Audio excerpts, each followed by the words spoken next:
So,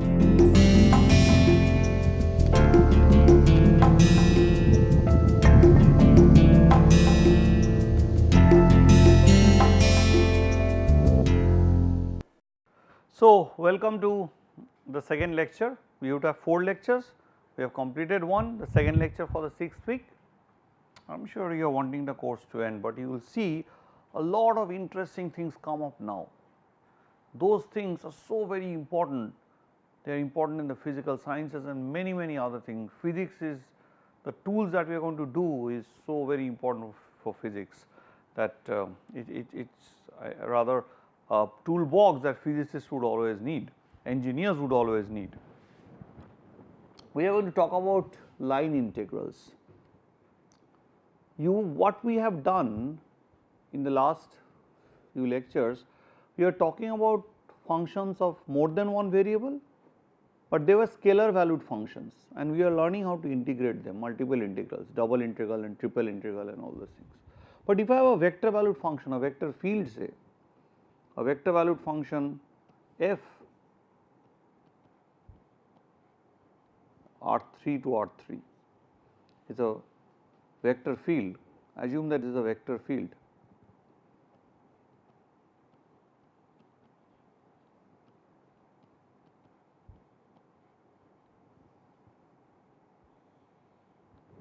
So, if this is a vector field, does any how can it be differentiated? That is the question. Can anyone differentiate a function which defines a vector field? This brings us to the idea of line integrals.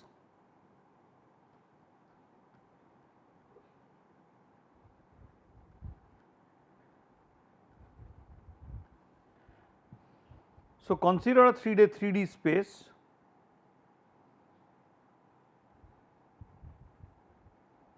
and consider a curve here which we call C, a curve C, which is parametrized, a curve capital C which is parametrized by a function small c,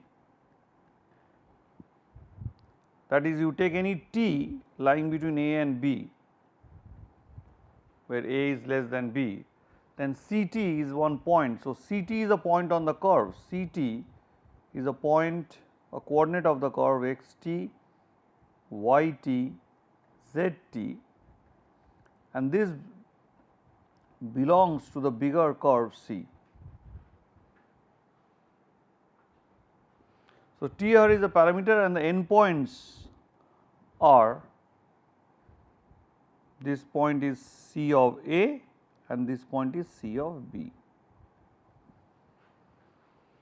Now, how do you define? Suppose this curve is in a vector field and I want to define some integral of that vector field over this curve. So, that gives us a line integral because it talks about a curve. The line integral on the curve C of the vector field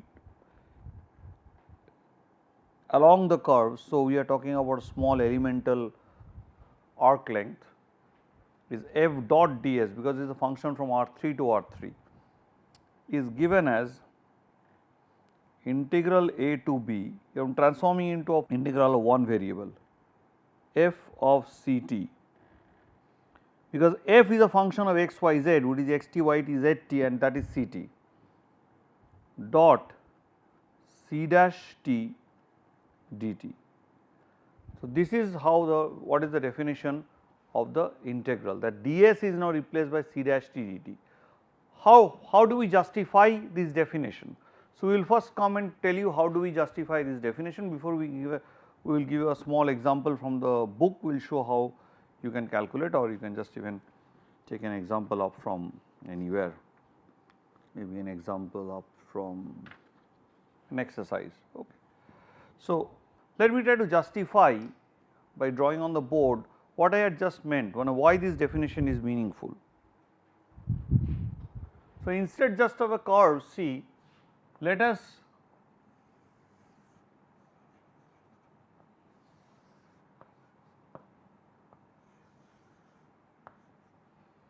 think of this curve C as a trajectory of a particle moving in a force field F, right, and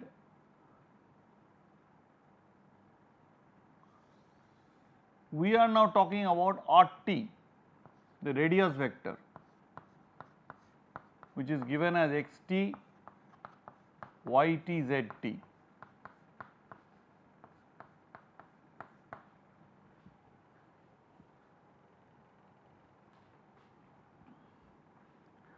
So, this is your R of say A,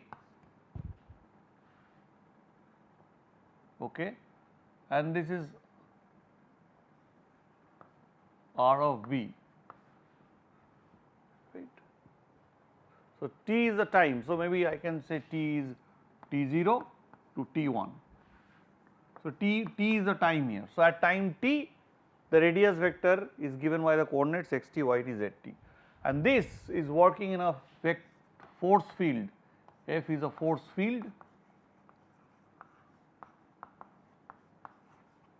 F which is represented through this function f of x, y, z, which is a function from R3 to R3. So, this is the element in R3. So, this is subjected to the force field is there, the force field is acting at every point in this space, and the particle that is moving along this trajectory is subjected to this force field. Now, if I have to move a distance ds, ds is a very small arc length here.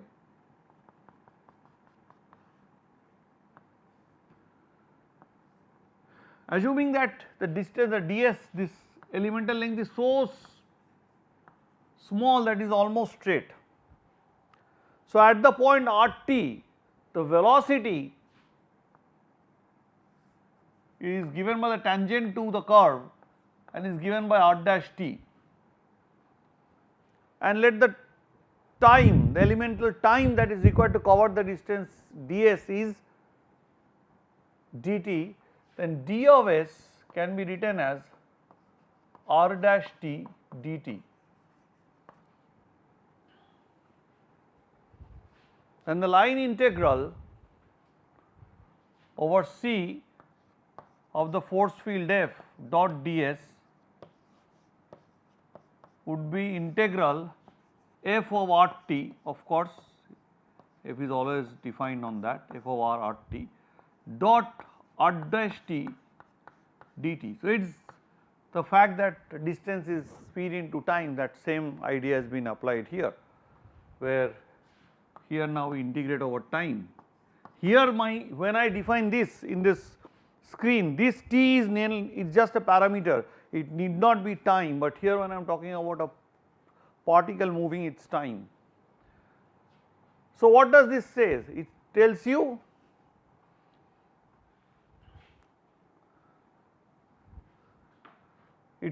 the total amount, the sum of the total amount of work done by the force to move, the line integral actually represents the work done by the force to move the trajectory, move the curve, move the point along this trajectory from this point RT0 to RT1.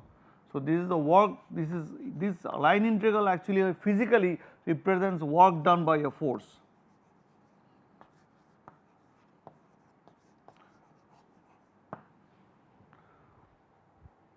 But let us now come to the basic mathematical formalism, and let us just take up an example from here. Let Ct be given as sin t cos t 0. So, it is the trajectory is lying in the xy plane itself, and t is lying between 0 and 2 pi. So, this is xt, this is yt, this is zt, and f x y z is xi vector yj vector, zk vector. See, if I now put Ct here, in place of x I put sin t, in place of y I put cos t, in place of z I put 0 t. This is an exercise problem from the book. So, I will have sin t I cos t j vector and 0 k vector. This will be my f. So, what is my c dash t? My c dash t here is cos t minus sin t 0. So, now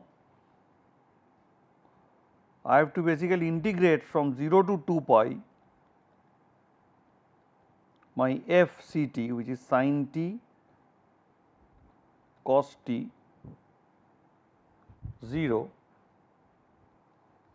dot product with the c dash t, which is cos t minus sin t 0 into dt. So, but if you look at this cross product, what is happening? You will have sin t cos t minus sin t cos t 0. So, it will be 0. So, 0 into dt, the answer for this is 0. Okay. So, that is one way of doing the stuff. Now, there is another way of looking at the whole thing. So, we will write it down here. So, you see C t can be written in the way physicists love it as x t plus y t j vector plus z t k vector.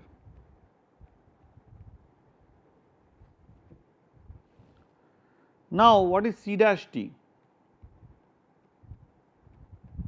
That is dx t dt I vector plus y t dy dt j vector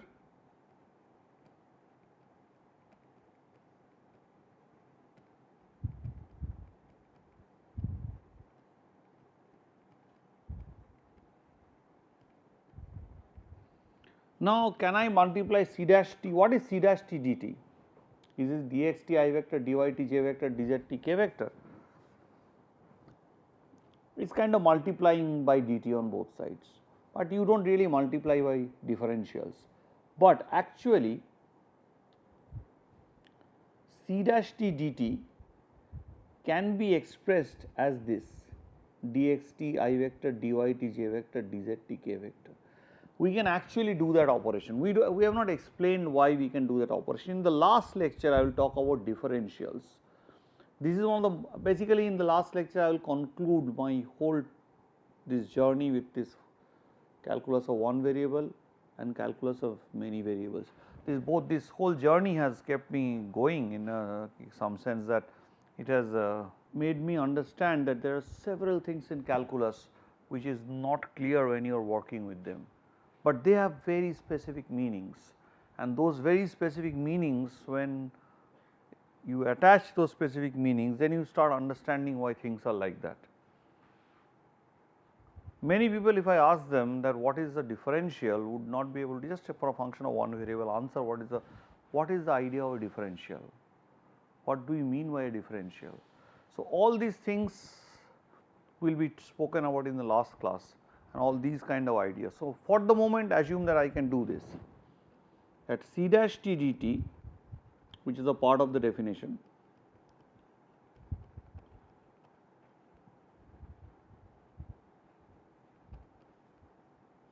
because dx t dt of dt is dx t vector, right, and c dash t dt means this dt, suppose so c dash t dt means this into dt, but dx t dt into dt actually is dx t, is the differential of x t. So, that those concepts are not clear, maybe many people know it, but many people do not know it. Actually, a differential of y is defined as the derivative of f, means derivative of y as a function of x into the differential of x. Actually, this comes out of Taylor's expansion, first order Taylor's expansion, that when x is very small, this quantity actually quantifies the change that occurs in the function value y. So, that is the idea. So, that is why this quantity itself is called the differential. So, f dash x into dx is the differential. So, this is the formula for the differential.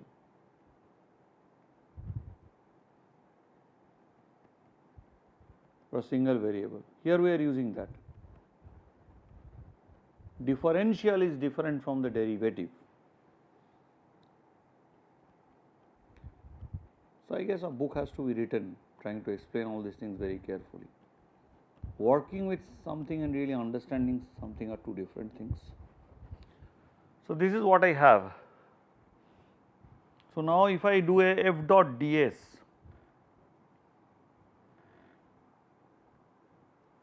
so let me write as f itself. Now, write it f as a vectorial one. So, f1 vector, where f1 is a function of x, y, z, x t, y t, z t, f2 j vector and f3 k vector. So, ft, fct rather.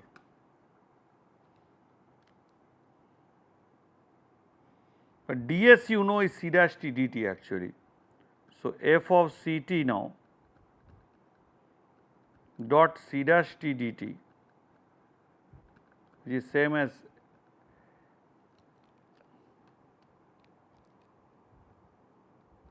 when I am writing f just as a function from R3 and I will put the arrow. So, it is same as f dot ds, right, and then this is nothing but f1 into c dot t dt is this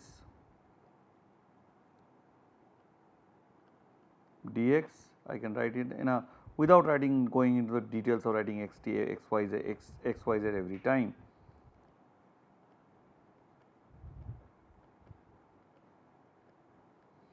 So, integral of c f dot ds can be viewed as integral of c f1 dx plus f2 dy plus f3 dz. This is often called the differential form, is often called as a differential form.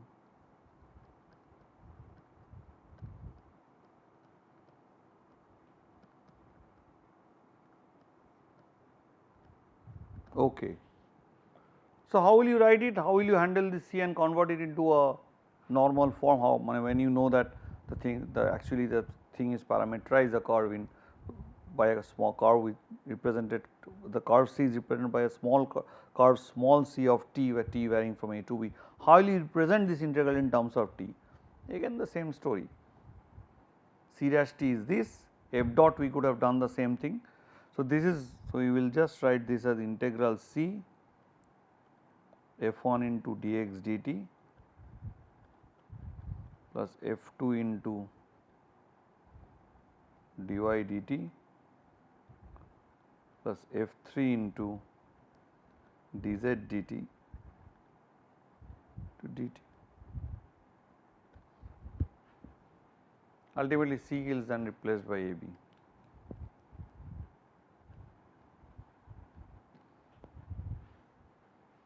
So, basically writing this and writing this are the same thing, and writing this and writing this are the same thing. So, it is various ways of doing it. So, it does not you need not get worried about what way. Now, we are going to talk about special vector fields, where the vector field itself is a gradient of some other scalar valued function. Such kind of fields are also often called conservative fields in physics, because of force. Suppose you have a force field F,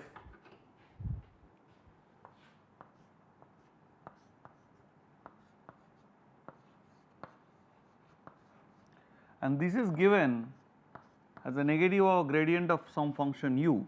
U is often called the potential function or the potential energy. So, u is called the potential energy. So, when you have a conservative force field, then F is called F is said to represent a conservative force field.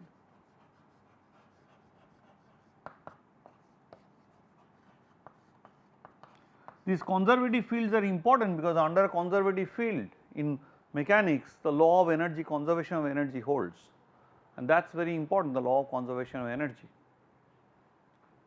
So, if you do not have a conservative field, friction for example may not produce it is not really a conservative force field, things are very different. So, we do not understand it really well, but in general, for example, the gravitational force field is a conservative field. It can be, and the gravitational force F can be written as a gradient, negative of the gradient of some potential function.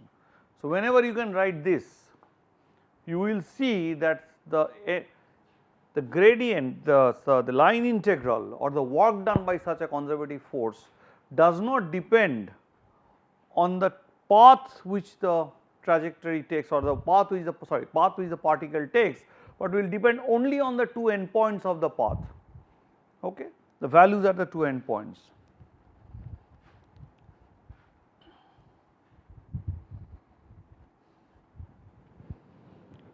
So, we are now going to talk about line integrals of gradient fields.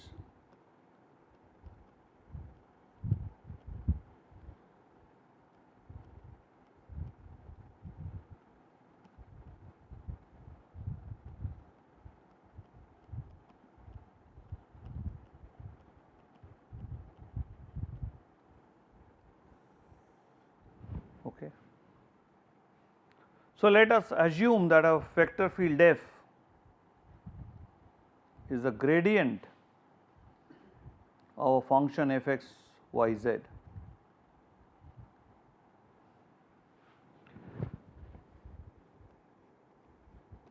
Then integral C f dot ds is equal to integral grad f x y z dot ds over the set C is nothing but, suppose the C has two endpoints x1 y1 z1 x2 y2 z2. So, here is the starting point x1 y1 z1, this is the end point x2 y2 z2.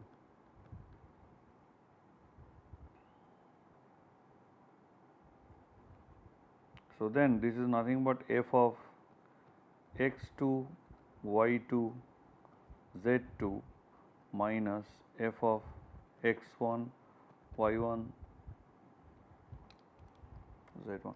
So, what it says is that it does not matter whichever path that you take, in a conservative force field whichever path that you take, the work done between 2 points by a given force on a particle is always the same. So, the force does the same work whichever path you take, either you choose the path C or you choose the path C dash, it does not really matter. That is what this result says, and it comes out from a very simple kind of work, simple kind of result. It comes out from the fundamental theorem of one variable calculus. So, let me just do the proof also here.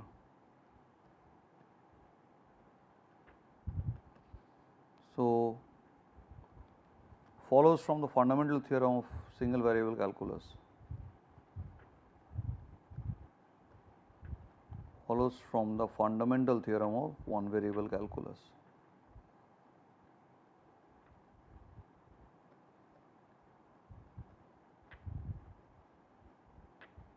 Theorem of one variable calculus.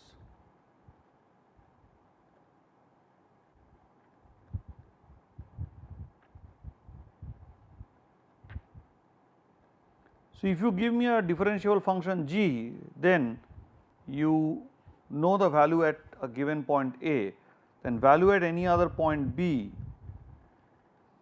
can be recovered in this fashion: g of A plus integral a to b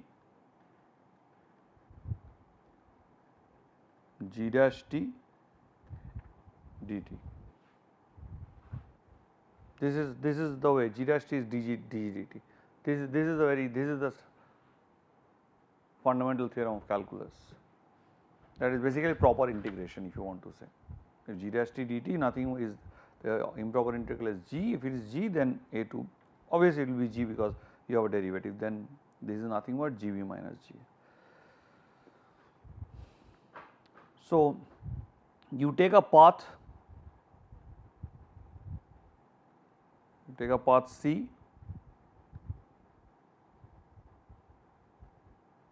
where t is a parameterization between a and b, and so C of a is the point x0, y0, z0, the start point, and then there is an end point. So, here I put x1, y1, z1, that does not matter, you can put here x0, y0, z0. So, CB is x1, y1, z1, this is the end point. So, this is the map. Okay. Now, consider GT as f of CT. So, it implies g dash t, okay. Now, f is a function of 3 variables, is grad f of CT dot c dash t. This is the chain rule. Now, GB can be written as GA plus t integral a to b g dash t dt, what we have written earlier. What is GB? So, GB is f of CB, GA is f of CA, this is the composition function f of CA, plus integral a to b g dash t, we can now write grad f of CT dot c dash t dt. Now, what is CB? It is x1, y1, z1. So, f of x1, y1, z1 is equal to f of, what is CA? It is x naught, y naught, z naught, or by definition what is this? This is my capital F, because it comes from f is a gradient field. This is nothing but integral a to b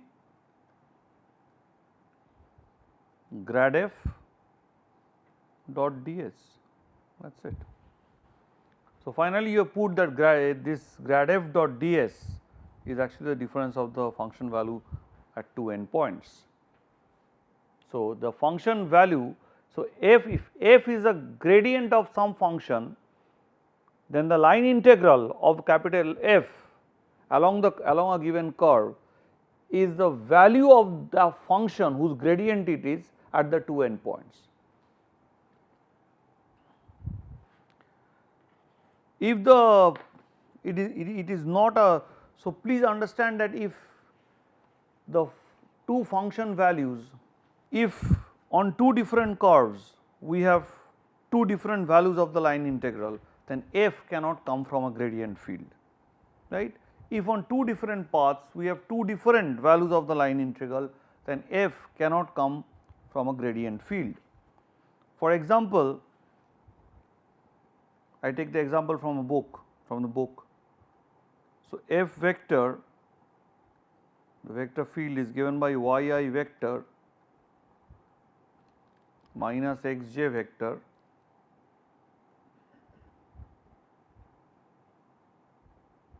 plus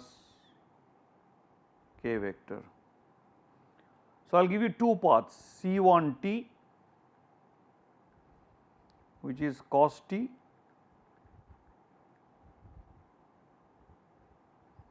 I vector plus sin t j vector plus t by 2 pi k vector where t is between 0 and 2 pi.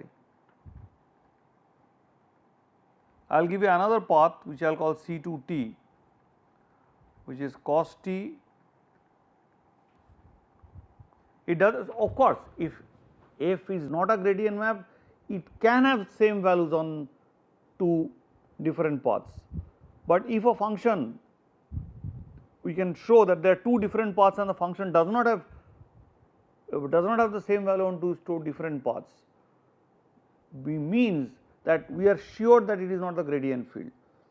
But if it has same value on two paths, does not mean that it has on gradient field. So, if I take 2 points, right, and if I take 2 points and I take two different curves and the function values are different on those, when the line integral values are different on those two curves joining the same 2 points, then the function is not a gradient field. The vector field is not a gradient field. But if I say take two different curves and I found that okay, function value is equal on the two gradient fields, two different curves, that does not mean that the function is a gradient field. It may not be a gradient field, but on those two particular paths it is equal, but will differ on some other path. So, if it is a gradient field, it has to have the same value, that is the difference of the endpoint values of the potential function at all the curves. So, that is the whole point. So, minus sin t vector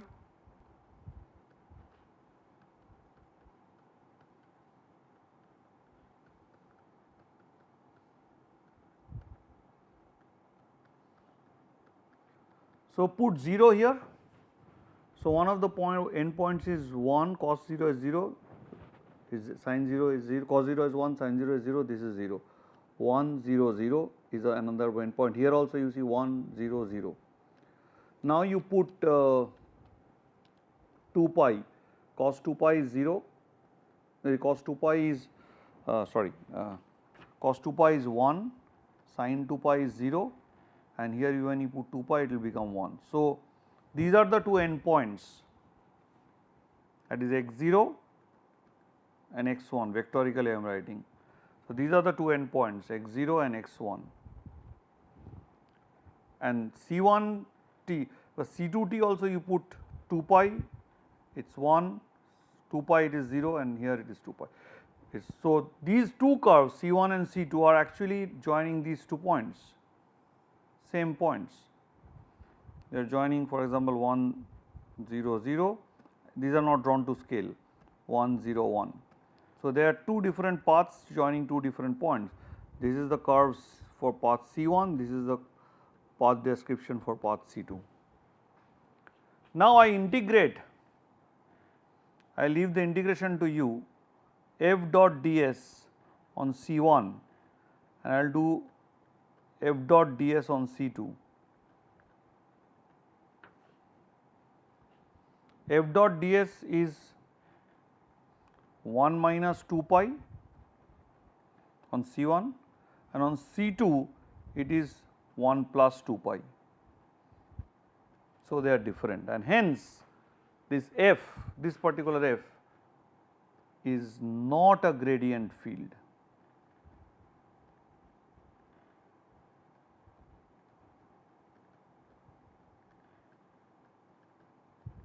Because suppose I have two C1 f dot ds, I have two paths, C1 f dot ds is not equal to C2 f dot ds. Assume that f is a gradient field, that is, assume that vectorically f can be written as grad of some f. If f is a gradient field, then C1 grad f dot ds must be same as C2 grad f dot ds.